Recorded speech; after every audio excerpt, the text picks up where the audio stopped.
Crookie, listen, we're not going to win them all. We're not going to win every single game. We understand that. Um, we were losing the game 1-0, managed to get a last gasp winner. How you feeling after last night's result? I'm okay. I'd have taken a point before the game. I would definitely have taken one heading into the 96th minute. It's become a bogey ground, hasn't it? The London It Stadium. It's become has. a bogey fixture, actually. West Ham, obviously having taken a point at Old Trafford already this season. It wasn't the best performance that we've seen under Michael Carrick. In fact, it was probably the worst performance that we've seen under Michael Carrick. But it's a game I think even 3 weeks ago we'd probably have lost rather than coming back and snatching a dramatic late equaliser. So again, it shows the character and the confidence is good. And we'd all have taken it, wouldn't we? When Carrick came in, 4 wins and a draw from his first 5 games. Okay, West Ham probably not the one that we would have picked to drop points in, but we're okay. And I was at Stamford Bridge. Chelsea throwing away a 2-0 lead. We're recording this before Liverpool go to Sunderland. I don't think they'll win there without Dominic Szoboszlai. So I don't think a point is a terrible result. Yeah, I completely agree with what you're saying there. And for you, I mean, like Rookie said, Chelsea dropped 2 points as well. Of course, Liverpool to play, but it's kind of as you were, considering it's a tough away game for us to have, isn't it?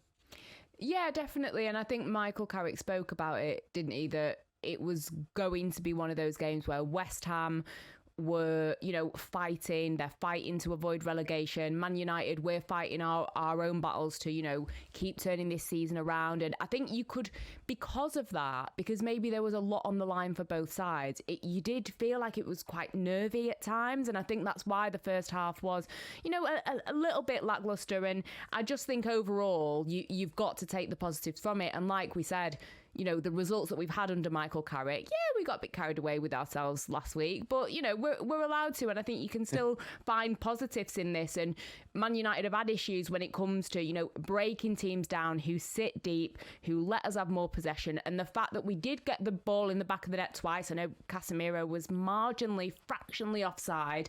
I think that there are positives to take and some of the individual performances that I'm sure we'll get into. Yeah, I agree. I think that we're in this situation where we started off like a house on fire, and all of a sudden you draw one game, and I know online's not the best parameter, but you speak to some United fans it's like, Carrick should have done this and took too long to make subs, and this is why this and this is why that, and I'm just like, whoa, we're unbeaten in 5. We played a team that are also in good form. People forget that West Ham are resurgent at the moment. We've scored our, the third last minute goal or third goal after 80 plus minutes in 5 games. So there's belief there, and we're not going to be able to win every single football match. I mean, I want to talk about Benjamin Sesko because I think actually for not having started a game under Michael Carrick, he's proven that his mentality is locked in. He's ready to step in when relied upon. And it was what a finish it was that he had. Like I still don't know how he's actually managed to hook that ball round that corner. Like it's such a deft touch for such a tall player, such a like big player. I just think he was excellent, and it just leads to question, like we do. Hindsight's great. Rookie should Sesko be looking to start more games? Some United fans suggesting that actually this experiment with Mbumo is good, but it works against the top teams. Actually, against all the others, play the striker that we spent big money on. But you can't really criticize Michael Carrick because he won 4 out of 4 for that. No, I was speaking to Ali McCoist about this on a breakfast show on Wednesday morning, and I said maybe with hindsight, Carrick could have freshened the squad up. Obviously, the first time he's had to contend with more than one game a week. And Coist's view was if he did that and they didn't get a positive result, then actually that would be more of a stick to beat him with than just naming the same team that's been on this winning run. But I think if you're Benjamin Sesko, with what he's done in the past couple of matches, he's got every right to be knocking on the manager's door and saying, look, give me a go from the off. I think particularly, as you say, against those lesser teams, maybe those that are more susceptible to crosses into the penalty area. We didn't do enough of that, I don't think, before Sheshko came on. But there is an issue here. We've got to get the elephant in the room out the way. Eric Ten Hag struggled with it. Ruben Amorim struggled with it. And we've seen here Michael Carrick struggle with it last night. More than 60% possession for Manchester United. We are still a team who perform better on the counter. We're not a group of players who want to have the ball. And I thought Nuno Espirito Santo did a job on Carrick in one regard, that he was content to let United dominate possession, knowing that's not really how they like to operate. And I think it's an issue that Carrick is going to have to solve, bearing in mind you look at the next few games. Everton away from home, we'd be expected to dominate possession there. Crystal Palace at home, we should dominate possession in that one as well. And we've got a lot of the lesser lights in the Premier League to play between now and the end of the season. Yeah, exactly. I see what Crookie's saying there. And United had 65% possession in the game last night. That's the most of any of Carrick's games. Does that show that, like Crookie said, we are still struggling against sides that don't come out to play, sides that don't play as expansively? And, is that a sign of more sort of difficulty to come against teams who play in that way against us? Yeah, definitely. It's an area where Man United are exposed. We know that, like Crookie said, many managers are having an issue with it. So it's something to work on. It's not going to be an overnight fix, but I think that because United struggle with these teams that sit deep and let them have the ball, somebody like Benjamin Sesko, he can maybe be the person to solve those problems because he's tall, he can jump very high, he can score one-touch goals like that.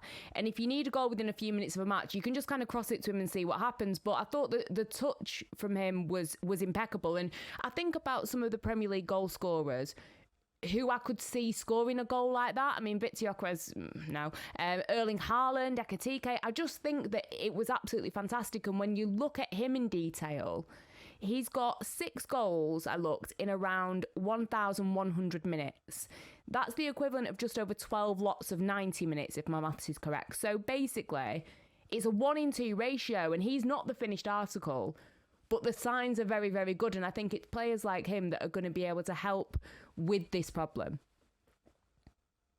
I agree. I agree. I think Benjamin Sesko, the hindsight is a wonderful thing, though. It is, because all of a sudden now, Carrick should have started him. All of a sudden, he, needed to freshen it up. I get that. But then you go, well, there's also 10 days, until the next game. And, had we have won with that same starting lineup, we all would have been lauding Carrick. I did notice that I do think going forward, when Mbeumo out on the left, he's not. I don't think he's going to do much damage from there. Yeah, he's not. One, because I don't think that's natural to him. Obviously, I know he is left-footed, but traditionally for him, he wants to be on the right-hand side cutting in, or with space to run in behind, where it has worked for him against some of the bigger teams where he's been scoring goals. But against Wan-Bissaka 1v1, I don't think he fancied that on his left foot in a weird way, which was taking him to the byline. I think Matheus Cunha, it's very interesting with him. I want to see what you think about him, Crookie, because I think all of our attack was off yesterday. I think Bruno Fernandes was shy of what he's normally putting up. Ahmad, and Mbeumo, Cunha, all of them. Kobe didn't really get going until the second half, and he was good then. But with Matheus Cunha, I feel like, we sold 3 wingers under Amorim, didn't we? If you want to, don't really count Jadon Sancho, which would be 4, but let's just say 3. And I just feel like it's a bit of a shoehorn job trying to get him to play off that left-hand side in certain games. You're not necessarily going to get the best out of him. Is that an issue going forward, or is it something that's just having decent options?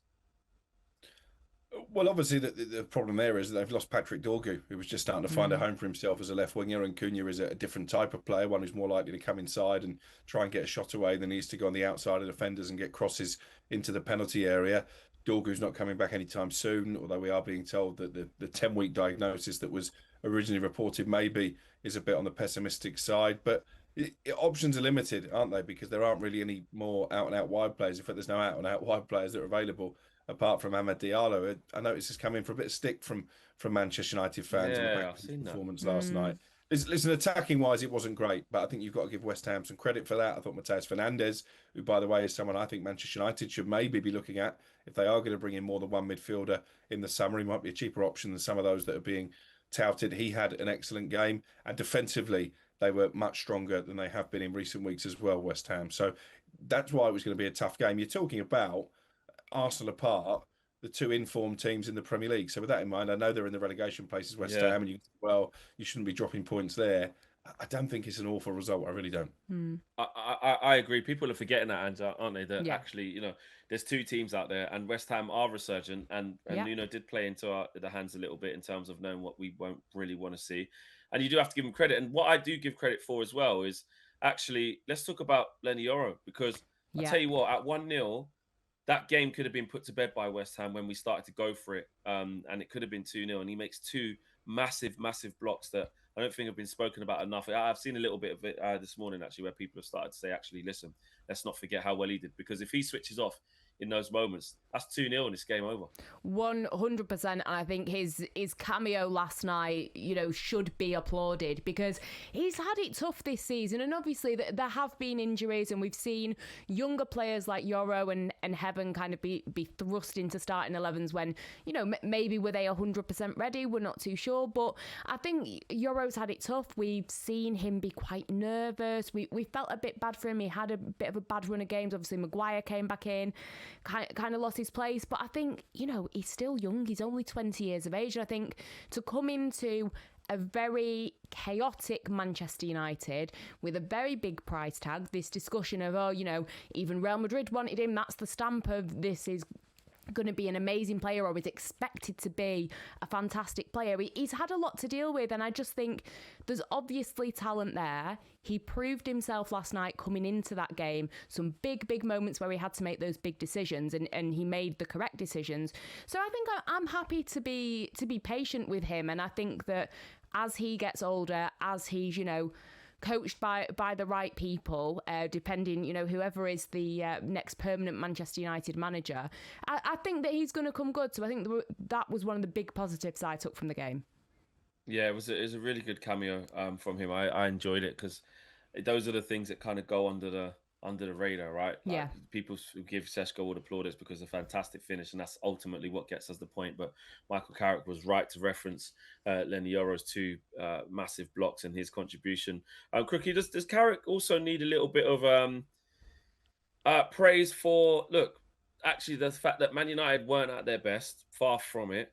But actually, as the game went on, what he did do is take off a defender. From that back four, say we don't need four out there. We're trying to get something out of this game. Let's go to a free. There was a chance for Xerxes, who probably should have scored. Sesko had a shot on target from distance, but made a shot on target for himself, and then eventually gets the goal. And that's the change that Michael Carrick made. So his belief of actually still going for it, as that infamous clip of Sir Alex goes around that says, if you're losing 1-0, you go for it. You take players off you. If you lose 2-0, you lose 2-0. That's the Man United way. It's what you do. He did stay true to that. That's what we know as Man United, isn't it? Yeah, and obviously Fergie's philosophy was let's take risks, and he certainly did that with that change. And as you say, it paid off because they had opportunities. The Casemiro had opportunities. That's header, the risk. Yeah, that was narrowly offside. Brilliant ball in from Kobbie Mainoo. I thought really grew into the game in the second half. I guess if you're being hyperly critical, maybe you could have made the changes earlier. Maybe something should have been done at half time, because clearly United weren't at their best, and maybe Carrick was a little bit more reactive with the changes after falling behind than he was proactive. But that'd be very harsh, as I say, because this is not an easy fixture, and it's certainly not been an easy place to go for United down the years. Like you, I was pleased with Lenny Yoro's contribution because he's had a difficult season. I thought Dalot was poor, actually, and I was surprised he stayed on for as long as he did. So yeah. Luke Shaw, likewise, who I wrote a piece for a different company saying maybe he could be back in contention for an England World Cup place, and then he produced a really poor performance as well. I thought the goal we conceded was sloppy. Luke Shaw's out of position. It really Mainoo's not tracked the runner. The centre backs haven't covered themselves in glory. So that was a disappointing moment, really. Yeah, I mean, Agent Durham will be laughing at me as well, because before the game, same thing. He asked me about the sort of three English lads that we got that are playing well at the minute, and I said all three can get an England team: him, Harry Maguire, and Kobbie Mainoo, if they keep playing the way they're playing. And then Luke Shaw short-circuited for a brief period, didn't he? Like, I don't know what he was thinking, really. He lets the ball bounce, which is rule number one, not to do. Then he jumps and tries to make the challenge and misses. And then we're just on the back foot from there. And like I say, Kobbie Mainoo lets Tom Souček off him too easy.